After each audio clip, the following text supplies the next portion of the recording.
Today, John Jones is taking aim at Tom Aspinall again, but not to fight him. Also, what about Max Holloway? Max Holloway has now announced what we all knew was going to happen. He's permanently moving to lightweight. And then there's Shavkat Rachmaninoff, who possibly could be set to fight a former champion. All of this and more on today's episode of Matter of Fact MMA. What's up? What's happening? Let's go. What's up, guys? We right back at it. We right back with it. It's Go Ravens all day. It's your boy Matt, and we are here to go over just a little bit of the news going on. Because I'm going to be real with you. MMA a little slow at the moment, you know what I'm saying? It's a little boring at the moment. It's kind of the calm before the storm. The storm being John Jones stepping in the octagon to defend his heavyweight championship against Stipe Miocic, which goes down next week. In the meantime, we kind of in a holding pattern. And, I mean, you know, there ain't a ton going on, but we're going to get off into what is going on. So, let's talk about a news item that I didn't discuss at the top. It is possible that Islam Makhachev will be defending his 155-pound championship against Arman Tsarukyan coming up in January. So we will see. That fight is not official. That is the believed fight that the UFC is angling for. That's the believed time frame that they're angling for. We will see how that will go down. Just one other random news item I just thought about off the top of my head. There's been a lot of rumblings, a lot of rumors about the Michael Chandler versus Charles Oliveira fight might be in jeopardy due to possibly Charles Oliveira pulling out.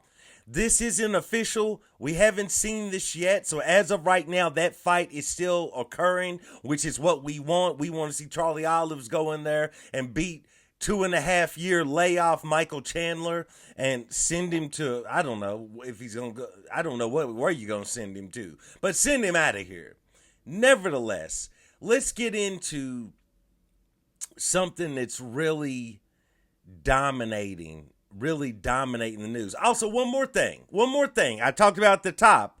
Shavkat possibly at, I believe it's UFC 310, Shavkat might be stepping in the octagon with former champion Kamaru Usman. Now, Shavkat was supposed to be getting a welterweight championship fight with Belal Muhammad, but Belal had to pull out due to a foot injury. It is possible that we might get this fight. Now, the weird thing about it is, you know, a few years ago, this fight would have made your head explode. You would have been super excited. But I don't know about Usman at welterweight anymore. You know what I'm saying? After he goes through that long welterweight cut, and I know he never necessarily seemed like he had an issue with the weight cut before, but Kamaru Usman's body got a lot of miles on it. Pause. You know what I'm saying?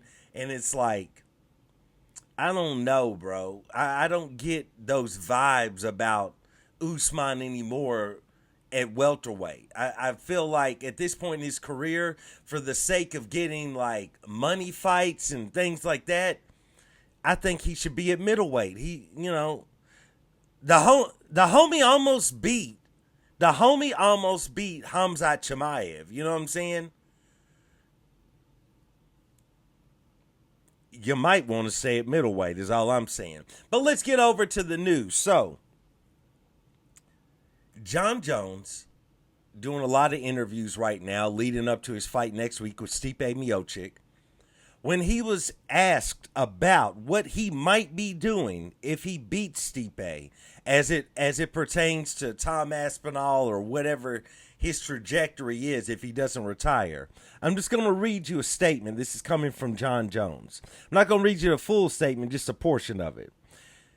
When asked, you know, what his plans were after UFC 309, John Jones, they basically asked him if he thought he would step in the octagon with Tom.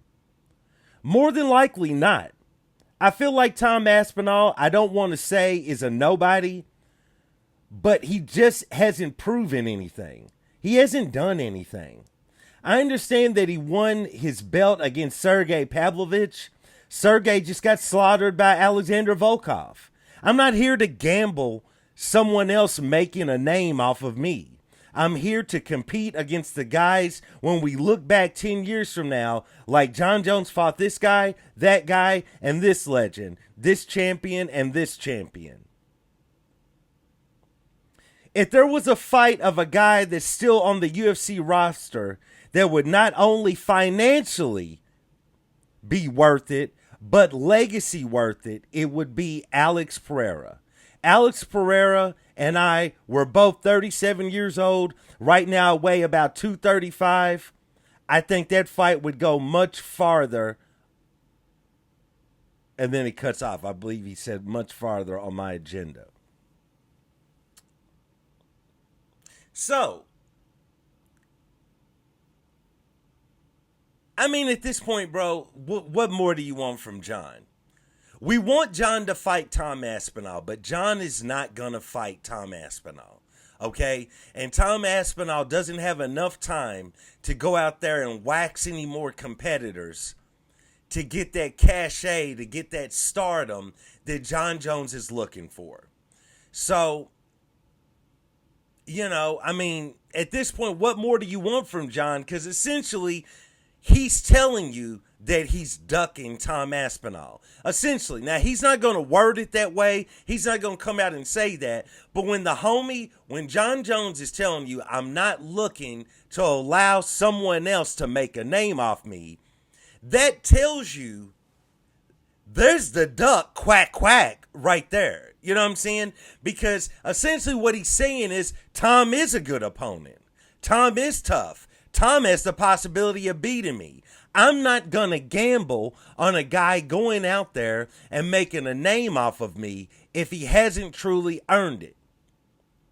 Now, Tom Aspinall has gone out there. He's beaten, everyone that the UFC has put in front of him except for Curtis Blades the first time, and that was only due to a leg injury that Tom lost that fight. So he has proven his worth there, beating all of these heavyweight contenders, beating all of these heavyweights. But let's be honest. John Jones versus Alex Pereira sells a lot more pay-per-views and is a much bigger fight to sell than John Jones versus Tom Aspinall. I want John Jones to step in the octagon and face Tom Aspinall because it's only right. It's what fits. You tore your pectoral muscle. You pulled out of the last Stipe fight in 2023. Tom went in there on short notice, did his job, defeated Sergey Pavlovich when Pavlovich was a killer, a stone cold killer, and he became the interim champion. And so it's only right that John should go out there and defend the actual heavyweight championship against Tom Aspinall. But at this point, we all should just give up on that dream because that dream is not going to happen. And John Jones, and everyone, come on, man. Y'all know John Jones. John Jones is not going to do what you want him to do. He's not a nice guy. He doesn't do nothing right. You know what I'm saying? So with that being said, this homie's not going to step in the octagon with Tom Aspinall. It's just not going to happen. We're not going to see it.